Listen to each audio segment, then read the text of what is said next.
Hola alumnos, acá estamos en un nuevo encuentro para una nueva quincena. Esta grabación es para los alumnos de los terceros años 6D de Historia y corresponde a la quincena del 12 del 04 al 23 del 04, del 12 de abril al 23 de abril para las dos burbujas o comisiones. Primero que nada, para algún grupo que todavía no me envió, algún curso, mejor dicho, que todavía no me envió el listado de grupos, por favor, envíenme el listado de grupos con el número de grupo, los integrantes del grupo y bien señalizado el encargado, el responsable de grupo, que es el único que me va a enviar el trabajo en forma digital. Va a ser el representante de su curso a la hora de presentar el trabajo práctico de tipo monográfico que ustedes ya saben que tienen que hacer y que tienen que empezar a trabajar, primero individualmente y luego lo hacen la puesta en común, y va a ser el responsable de grupo el que me lo va a enviar a nombre de todo el grupo. Así que por favor, nombren a un encargado de curso que haga el listado y esta semana me lo envíe por correo al listado. En ese listado tiene que figurar el número de grupos, qué grupo o qué número tiene cada grupo, los integrantes, y señalizado también el alumno que es responsable de la entrega del trabajo, que es el único, les vuelvo a decir por enésima vez, es el único que me va a entregar el trabajo en nombre de todo el grupo. Todos los demás quedan supeditados a esa entrega.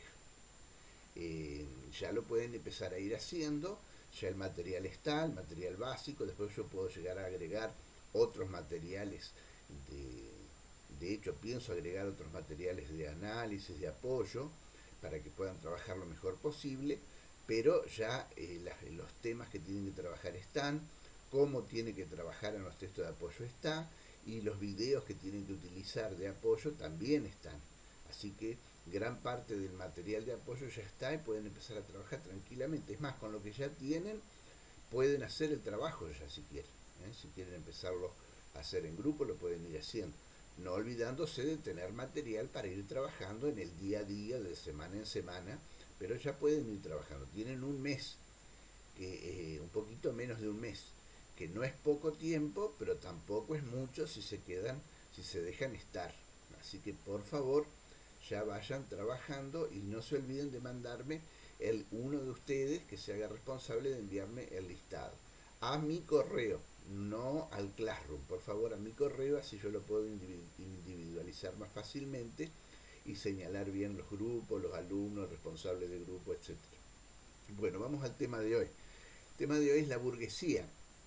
Acuérdense que la burguesía es el motor de la edad moderna, que es todo el periodo que vamos a estudiar ahora. Nosotros vamos a tratar de hacer un resumen de lo que se debió ver el año pasado y que nunca se puede ver, no solo por la pandemia, sino que el programa de segundo, como todos los programas, es bastante largo y muchas veces no se llega a ver del todo bien esos temas. Así que bueno, es un compromiso muy grande. Retomar lo que no se puede ver habitualmente en segundo año y poder engancharlo con lo del tercero y hacer todo eso en un solo trimestre. Así que hay que ponerse las pilas y prestar mucha atención, trabajar mucho, leer, informarse, seguir los materiales de trabajo, seguir estos videos que periódicamente van recibiendo. El motor de la edad moderna es la burguesía. Se acordarán ustedes que antiguamente en la Edad Media había tres clases sociales: los que rezan, los que trabajan y los que combaten. Los que rezan eran los sacerdotes, la Iglesia Católica era muy importante en la Edad Media. Bueno, después, más que los que trabajan, vamos a poner los que combaten, que eran los dueños de la tierra, los reyes, los condes, los duques, los varones, los señores feudales, que tenían sus foedus, sus feudos, sus terrenos, y los alquilaban a la otra clase social, que eran los siervos, los que trabajan, los siervos y artesanos, que trabajaban para ellos por medio de un arriendo, de un contrato de alquiler, que se llamaba foedus, que en latín quiere decir tratado, sería traducido entre nosotros como una especie de contrato. Cuando termina la Edad Media, hacia la alta Edad Media, hacia fines de la Edad Media, hacia la baja Edad Media, hacia las fines de la Edad Media, Recuerden que la Edad Media tenía tres periodos: alta, media y baja. La media Edad Media es más o menos en el 1100 al 1300. La alta Edad Media es al principio de la Edad Media y la baja Edad Media es al revés, es al final, es cuando todavía es Edad Media, pero ya hay algunos elementos que permiten vislumbrar la Edad Moderna. Bueno, hacia fines de la Edad Media, en la baja Edad Media, aparecen los burgueses. Los burgueses son los comerciantes, viven en las ciudades y son los banqueros. Y son los que se quedan con la parte del león, decíamos en otra grabación, en la economía, porque son los que menos arriesgan y el costo-beneficio es mayor. Tienen menos riesgo y ganan más. Y los comerciantes están ahí, pero más todavía más elevados son los banqueros, son los que hacen hacer el capitalismo, el manejo de grandes capitales de dinero.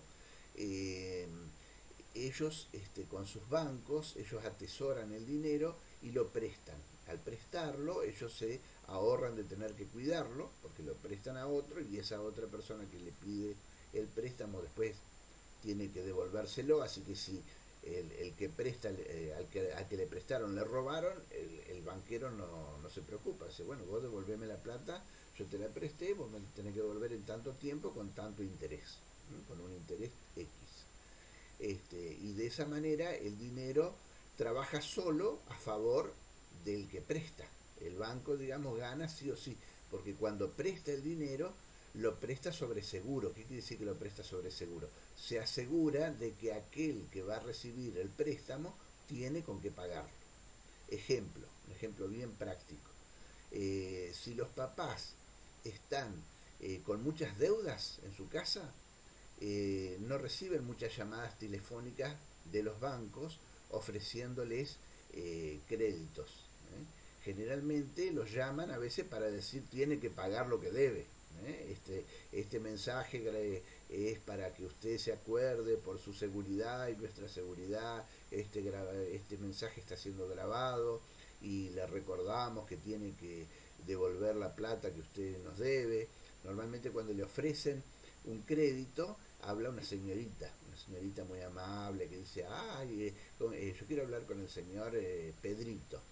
Pedrito, tenemos la oferta de tanto dinero en libre disponibilidad en el banco, etcétera, ¿no? Ahora, cuando es la hora de cobrar y uno se demora, lo llama un señor con voz aguardentosa que parece que lo sacaron de prisión y que dice, por nuestra seguridad y su seguridad, le avisamos que usted tiene que devolver el dinero y si no será factible de las medidas judiciales correspondientes y le recordamos que este mensaje está siendo grabado, como para que uno se asuste y vaya corriendo a pagar. Pero en realidad, cuando el banco a nosotros nos presta, primero se aseguró que nosotros no tengamos deuda.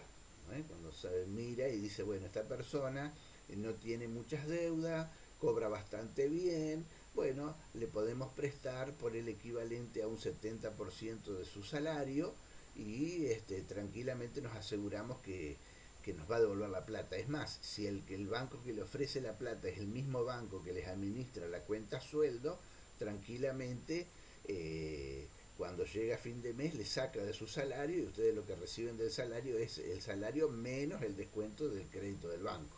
Así que el banco siempre se asegura de recuperar su dinero. Por eso se dice que los bancos le ofrecen a uno créditos cuando no los necesita. Cuando uno tiene plata, los bancos le vienen a ofrecer plata. Y cuando uno no tiene plata, los bancos brillan por su ausencia.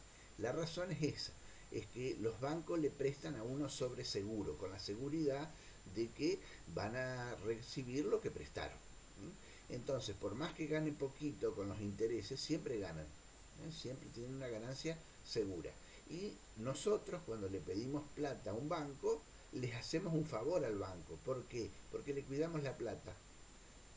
Ustedes dirán, ¿cómo que le cuidamos la plata? Claro, si el banco, de toda la plata que la gente deposita, la gente que guarda plata en el banco tiene obligación de dejarse una pequeña cantidad que se llama encaje. El encaje es el dinero que hay que tener, que el banco tiene que tener para devolverle la plata a aquel que quiere que le devuelvan la plata. Como son más la gente habitualmente, salvo cuando hay una corrida bancaria cuando hay una estampida bancaria que la gente tiene miedo de perder sus ahorros, ahí sí, va toda la gente a los bancos a pedir la plata, pero normalmente siempre son más los que ponen plata en el banco y guardan que los que sacan plata. Entonces el banco, de cada 10 pesos, o cada 10 dólares, o cada 10 euros, se queda con 3 que se llama el encaje, y los otros 7 pesos o dólares o euros los presta. ¿Sí? De ese modo, si viene un ladrón y asalta el banco, aunque se lleve todo el dinero que hay en el banco, se lleva un 30% o menos del dinero que el banco tiene. ¿Por qué? Porque el 70, el 80 y a veces más plata de los que ahorran en ese banco no está en el banco, está afuera, está prestada. ¿Está? Entonces el dinero se ahorra en seguridad y a la vez trabaja el dinero, trabaja sobre seguro el dinero. De esa manera los burgueses se hicieron de mucho capital. Ahí aparece el capitalismo, las grandes acumulaciones de dinero y empieza a ser posible hacer grandes negocios, grandes emporios comerciales, se pueden hacer grandes mercados. ¿Sí? Nosotros ya hacia fines de la Edad Media vamos a ver una pandemia que se llama la peste negra. Y la peste negra parece ser que era la peste bubónica, era una enfermedad que la transmiten las ratas a través de las pulgas de las ratas y normalmente para que esa enfermedad se desarrolle en forma epidémica y luego pandémica para lo que era el mundo conocido en aquella época, que no incluía a América, ni el grueso de África, ni a Oceanía, para que se haga epidemia, que para los términos europeos era casi una pandemia, porque todos los países que ellos conocían estaban enfermos de la peste negra.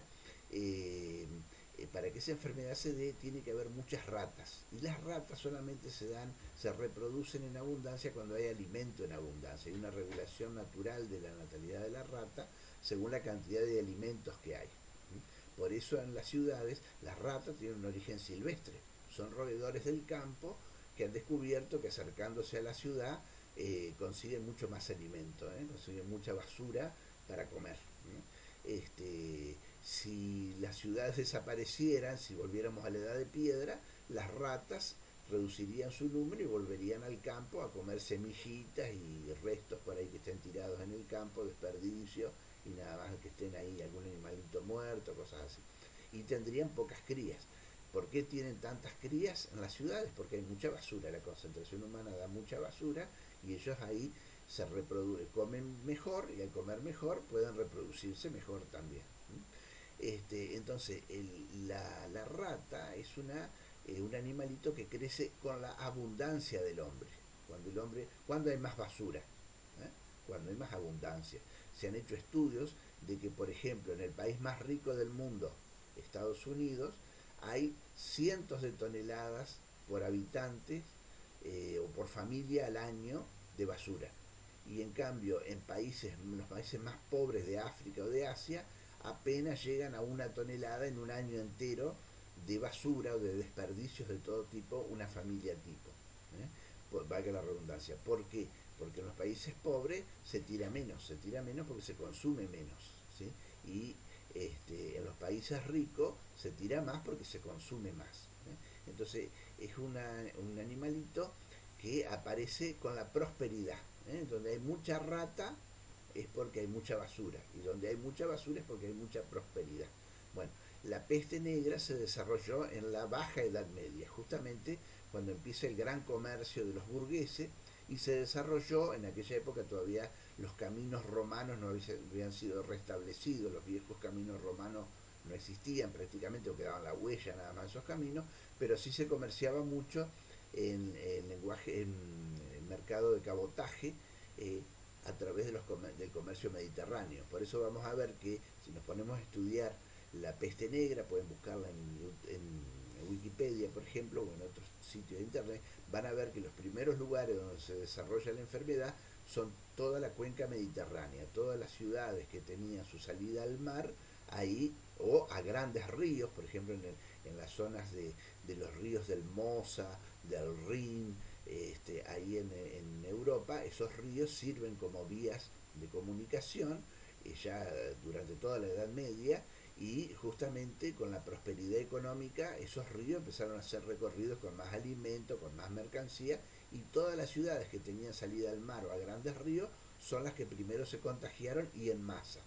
Y en cambio, si ustedes buscan mapas especializados de la actualidad donde se ven donde hubo más muerte y menos muerte, eso se hace revisando los registros parroquiales, que en aquella época en las iglesias servían también de cementerios.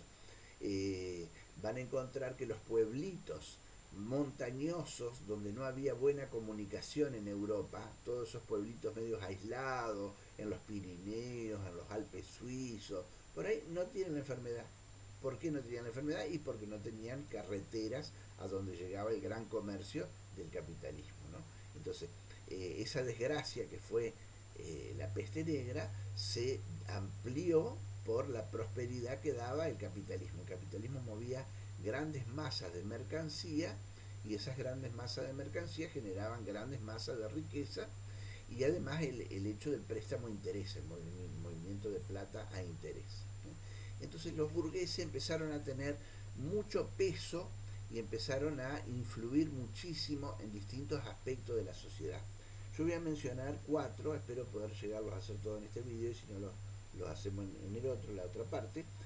Bueno, el capitalismo ya lo hemos mencionado, pero quisiera mencionar también el efecto de los burgueses en las manufacturas, en relación al rey, al Estado y la guerra también, después vamos a retomar ese tema más adelante, y la religión. Con respecto a las manufacturas, esto les tiene que quedar bien claro. Yo después voy a ver si acerco algún texto sobre eso, pero pueden anotar en sus carpetas a posteriori, ¿no es cierto? Se detienen la grabación, anotan, retroceden, siguen escuchando de vuelta, como ya hemos hablado. Hay 3 periodos o 3 facetas que podemos marcar en la producción de bienes: los artesanos, la manufactura y la fábrica. Fábrica en realidad es un término, fabricae, viene del latín, los romanos fabricae, le daban el nombre fabricae en realidad a una especie de manufactura masiva. Ya vamos a explicar qué tiene que ver este término romano con las fábricas actuales, porque no es, en algunas cosas es parecida, en otras no. Vamos al primer ejemplo. El artesano. ¿Quién es el artesano? El artesano es aquel que hace un objeto cotidiano con un cierto grado artístico. Podemos decir que el artesano es un artista menor. Habrán escuchado ustedes hablar de la feria de los artesanos.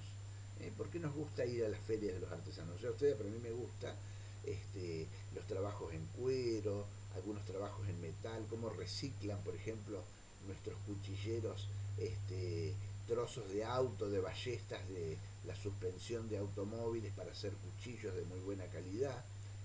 Hierro viejo tirado por ahí, ellos lo transforman en unos excelentes cuchillos tradicionales criollos, ¿no es cierto? Y hacen cosas muy lindas, agregándoles encabados en el mango de hueso, o con cuero, maderas de distinto tipo, cornamenta de animal, o mezclan esos materiales y hacen cosas realmente exquisitas, ¿no? Bueno, ¿qué es entonces, ¿por qué nos gustan esos objetos? Porque tienen un toque artístico. Ahora, no son obras de arte. ¿Por qué no son obras de arte? Porque la obra de arte es como que tiene un valor intrínseco como obra de arte. Un cuadro es una obra de arte porque no tiene otra función que ser una obra de arte. ¿Sí? ¿Para qué van a usar un cuadro? Para contemplarlo, no hay otra razón. ¿Sí? En cambio, un cuchillo hecho artesanalmente es un objeto cotidiano que tiene un dejo artístico, tiene un sello artístico, pero no deja de ser a la vez un objeto cotidiano. El cuchillo está hecho para cortar, para usarlo como objeto cotidiano de corte. Para un buen asado se saca el cuchillito artesanal. Bueno, entonces tiene un uso práctico, y dentro de ese uso práctico el artesano como artista menor le dio un toque artístico. Bueno, el artesano hace objetos cotidianos y le da una impronta artística personal. Antiguamente era lo que existía. El artesano existía, hacía sus cosas, cobraba mucho normalmente por su obra, trabajaba muchas horas en su obra y las obras eran de buena calidad y ninguna era igual a la otra. Todas tenían un toque distinto. ¿Sí? Después viene la manufactura. La manufactura ya la conocían los romanos y fueron los romanos, como les dije, los que inventaron el término fabricae o fábrica. ¿Qué era la manufactura? La manufactura era dividir el proceso de fabricar un objeto cotidiano entre distintas personas. Por ejemplo, para hacer un zapato se requieren, vamos a dar un ejemplo así traído de los pelos, 10 pasos. Cortar el cuero, preparar el cuero, darle la forma adecuada en un molde, coserlo y agregar pegamento para que quede bien, por ejemplo, y así después ponerle algún adorno de metal y después pulir el cuero para que el cliente se sienta satisfecho con la visión de su zapato. Entonces son 8 pasos. Eso lo hace el artesano y para cada paso tiene una caja de herramientas. Si es un artesano ordenado, tiene una caja para la primera parte, para la segunda, para la tercera. Cuando va a hacer la primera, abre la primera caja, saca las herramientas, hace la primera parte del zapato, luego guarda los materiales, las herramientas, y continúa con el paso 2 con las herramientas de la caja 2, guarda los materiales de la caja 2, saca los de la caja 3, y por eso el proceso es lento, es artístico, está bien hecho, pero se tarda mucho. Los romanos descubrieron que convenía para ciertos procesos de fabricación separar esos pasos. Y entonces que hubiera una persona que hiciera el paso 1, otra que hiciera el paso 2, otra el paso 3, otra el paso 4, otra el paso 5, otra el paso 6, otra el paso 7, otra el paso 8. ¿Está? ¿Y por qué hacían eso? Porque ellos necesitaban muchas veces materiales en masa para sus ejércitos y tenían ciudades fábricas, ciudades fabricadas, ciudades fábricas. Eran ciudades a las cuales las dedicaban exclusivamente a producir un bien. Producir un bien, entonces esa ciudad no fabricaba otra cosa y los romanos se ocupaban de que le llegara todos los otros elementos que una ciudad necesita, alimentos, materiales de construcción, etcétera. Incluso la materia prima que ellos trabajaban no la fabricaban en la ciudad, simplemente recibían la materia prima y directamente ya se dedicaban a fabricarla. Eso lo podemos ver, por ejemplo, en la historia de San Pablo. Pueden buscar en el Nuevo Testamento la historia de San Pablo, que él pertenecía a una ciudad que eran todos los habitantes de esa ciudad eran considerados ciudadanos romanos. Él era habitante de una ciudad oriental, pero tenían un beneficio de los romanos. La ciudad natal de Pablo tenía el beneficio de que era una ciudad fábrica. ¿Y a qué se dedicaba la ciudad de San Pablo? A fabricar lonas. Fabricar lona. Esa era la función de la ciudad de San Pablo. Y luego San Pablo, cuando empezó su predicación y él iba por distintos lugares a vivir, contribuía, no le gustaba que él decía, si bien yo como apóstol de Cristo tengo derecho a que me den el sustento, como tiene derecho el sacerdote a recibir la monedita o algún auxilio económico en los domingos, si bien yo tengo derecho a pedir plata porque yo me dedico a la obra más importante que es difundir la palabra de Cristo, no he querido pasar por una carga con ustedes y por esa razón yo trabajo también y pues del mismo modo les digo, el que no quiera trabajar que no coma. Entonces, y lo mismo nosotros podemos ver los sacerdotes, muchas veces los sacerdotes a veces dan clases o hacen algún tipo de trabajo para ayudarse un poco económicamente y no ser una carga demasiado excesiva para la parroquia, ¿no? Según, ¿no es cierto? O sea, no vamos a poner un sacerdote grande, el padre Agustín, no vamos a poner a trabajar, a dar clase ahora que ya está a una edad de jubilado, ¿no es cierto? Pero a veces los sacerdotes más jovencitos por ahí se ayudan o ayudan a la parroquia dando clase, entonces con eso ayudan un poco económicamente a la parroquia. Bueno, San Pablo también hacía lo mismo. San Pablo, él iba y se alojaba con alguna familia amiga cristiana, pero ayudaba, contribuía haciendo cosas de lona, fabricaba lonas y carpas y tiendas de campaña o mantos de lona que se usaban para la lluvia, y con eso él contribuía a la economía de la casa donde lo hospedaban mientras él predicaba. Bueno, ¿y por qué sabía hacer lona? Porque su ciudad se dedicaban a eso. Los romanos necesitaban enormes cantidades de lona porque las usaban para muchas cosas, para los barcos, necesitaban para las velas de los barcos, las necesitaban también para las tiendas de campaña, que eran o de lona o de cuero. Imaginemos también que debe haber habido alguna ciudad fábrica que se dedicaba a trabajar solamente el cuero. Yo creo que tenían algo así como 30 ciudades almacén para fabricar armamento. Y algunos historiadores dicen que cuando cayó la Roma occidental, la caída del Imperio Romano de Occidente en el siglo V, el sector occidental tenía 23 fábricas, creo, y el sector oriental, o sea, el de Constantinopla, tenía 30 fábricas. Entonces algunos historiadores dicen, probablemente el Imperio Romano de Occidente cayó 1000 años antes que el de Oriente porque tenía menos capacidad de producir armamento que el oriental. Eso dicen algunos historiadores. No lo podemos saber a ciencia cierta, pero es una especulación interesante.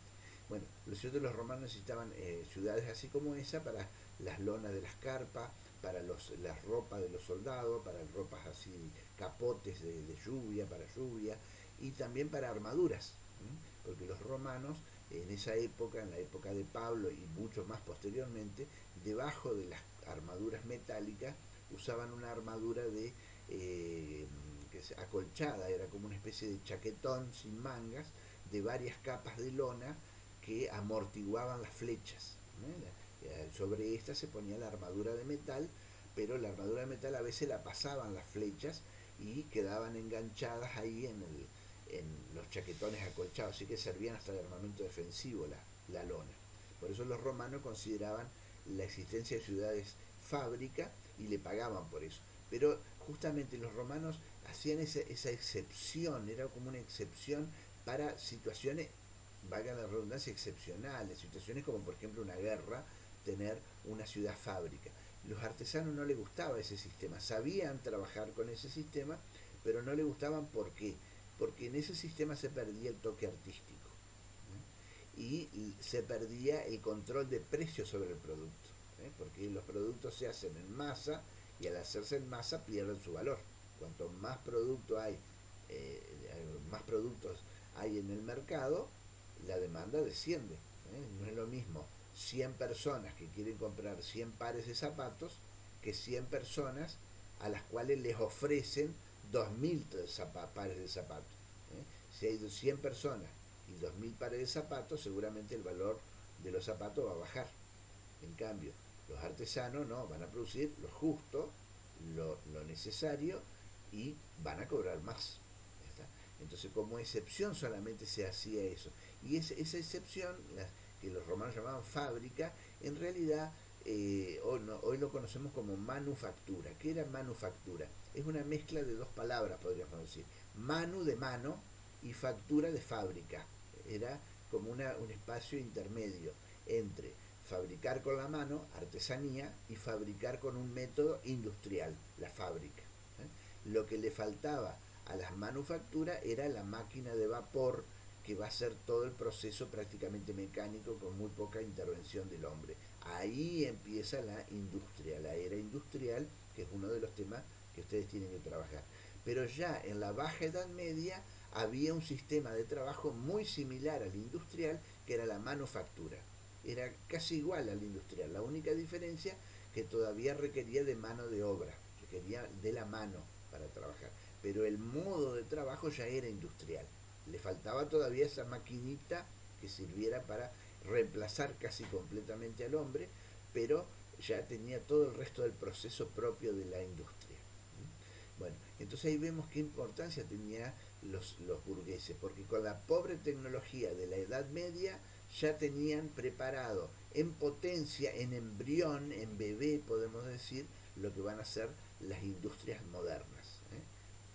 ¿Y por qué lo podían hacer? Porque tenían los capitales para hacerlo, porque para poder hacer eso, yo necesito de grandes, o sea, un artesano puede trabajar en el galpón de su casa, o en el fondo de su casa. Pero cuando yo quiero hacer una manufactura, yo tengo que juntar a todos los artesanos en un mismo edificio. Y eso requiere una fábrica, hacer fabricar un edificio grande en donde yo voy a poner a toda esa gente y una gran masa de materiales para que esa gente pueda trabajar de continuo sin parar y producir en gran cantidad, en gran masa los productos que voy a vender. Y tengo que tener asegurado cómo lo voy a vender, las rutas comerciales para venderlo, que en la Baja Edad Media todavía no había caminos ni había trenes, pero se usaba el agua para eso. Por eso acuérdense que la peste negra tiene su relación con la prosperidad económica que había en la Baja Edad Media. Bueno, y esa prosperidad económica no era para todo el pueblo, era para los burgueses, que eran los que se quedaban siempre con la parte del león, con la mayor cantidad de ganancia, con un mínimo riesgo de pérdidas. Bueno, seguimos. El rey, el Estado, la guerra. Hacia fines de la Edad Media empiezan a aparecer en Europa los que se llaman los sargentos. Los sargentos no eran el grado actual militar, los sargentos eran hombres que se equipaban igual que un caballero medieval, con la armadura, con todo lo demás que tiene un caballero, pero un caballo pesado de guerra, la lanza, el escudo, etcétera, ¿no? Pero no eran nobles, no eran de origen noble. Se peleaban, combatían, se estaban equipados igual que un caballero, pero no eran de origen noble. Y normalmente integraban las mesnadas de los nobles. Los nobles los alquilaban, eran soldados mercenarios que peleaban para sus señores feudales. Pero empezó con el tiempo a haber otro tipo de guerras, se empezó a dar, que era la aparición del mercenario que ya no estaba al servicio de un noble, sino de cualquiera. Normalmente ya hacia la Baja Edad Media hubo guerras más largas, se habían perfeccionado las fortificaciones de las ciudades y sitiar las ciudades requería muchísimo tiempo. Antes, durante la Edad Media, Alta Edad Media y Media Edad Media, la defensa de las comunidades estaba a cargo del noble feudal, la mesnada del noble, o sea, esos señores, esos sargentos que le pagaba el señor feudal para que pelearan con él, y de refuerzo, sobre todo como infantería, peleaban los siervos, para defensa del lugar, nunca para guerras externas. Si el señor feudal quería ir a una guerra a otro país, lo podía hacer tranquilamente, pero no podía llevar a sus siervos a la guerra. Tenía que contratar más soldados en todo caso, pero no podía llevar sus siervos a la guerra porque los siervos estaban obligados a defender el terruño de su patrón, que era el terruño que ellos alquilaban por otra parte, o sea, tenían un interés personal en defender esa tierra. Pero después, si el señor feudal quería pelearse con otro caballero, era problema de él. Los siervos iban a la guerra generalmente como defensa nada más. Y tenían contrato por tiempo limitado. ¿Cómo se medía el tiempo? Y se medía generalmente por el tiempo que se tardaba en comer un jamón. ¿No? Entonces me parece, pero no el jamón que nosotros vamos y compramos un poquito, deme 100 gramos de paleta sandwichera, no. El jamón, o de jamón cocido, de jamón crudo, que es un lujo que ya casi nadie se da, ¿no es cierto?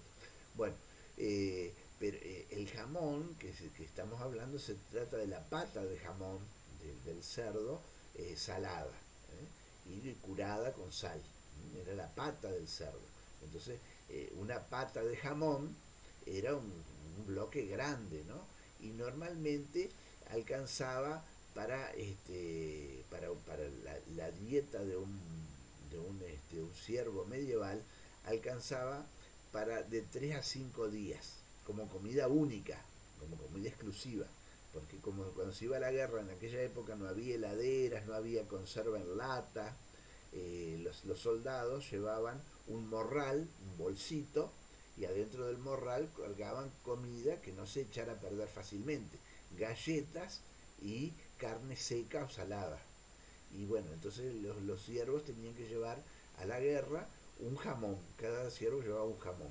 Y el tiempo que se tardaba un jamón, que era entre 3 y 5 días, era el tiempo que el siervo feudal estaba obligado a pelear por su señor. Después se estableció ya hacia la media edad media tiempos más largos, porque las guerras, como les dije, se empezaron a hacer más largas y entonces se empezó a poner 30 días, un periodo de 31 meses. El siervo tenía obligación de combatir un mes. Pero igual, pasado ese tiempo, se iba a su casa, porque ya terminaba su obligación de contrato. Y no peleaban bien, los siervos no peleaban bien porque no eran lo suyo. No nos interesaba la guerra, no querían morir, porque si no hubieran querido ser mercenarios, preferían el trabajo de la tierra. Y además, como tenían que pelear con sus propias armas y no tenían armas, los señores feudales se ocupaban que no tuvieran armas, además, para que no hicieran lío, el armamento del siervo eran herramientas de trabajo. Y en todo caso, alguna herramienta que se pudiera usar como arma. Por ejemplo, en la Edad Media los siervos tenían prohibido llevar daga. La daga es como un cuchillo que tiene filo de los dos lados. En el filo y en el lomo tiene filo. Y es arma, es exclusivamente un arma. En cambio, el cuchillo es una herramienta que se puede usar como arma, porque el cuchillo, al tener un lomo sin filo, permite apoyar el dedo sobre el lomo para cortar cuero, para cortar carne, para hacer los diferentes trabajos en el campo. Entonces, el cuchillo es una herramienta que se puede usar como arma. La daga es una arma, ¿sí? Entonces, un siervo, si lo encontraban con una daga, lo metían preso, o lo ahorcaban inclusive. Y si lo veían con un cuchillo, no, porque era una herramienta. Pero obviamente en un combate era más útil una daga con dos filos que un cuchillo con un solo filo. Además, las dagas tenían cierta forma en el mango para proteger la mano, para que no se lastimara en el combate, etc. Y los cuchillos no tenían esa facilidad.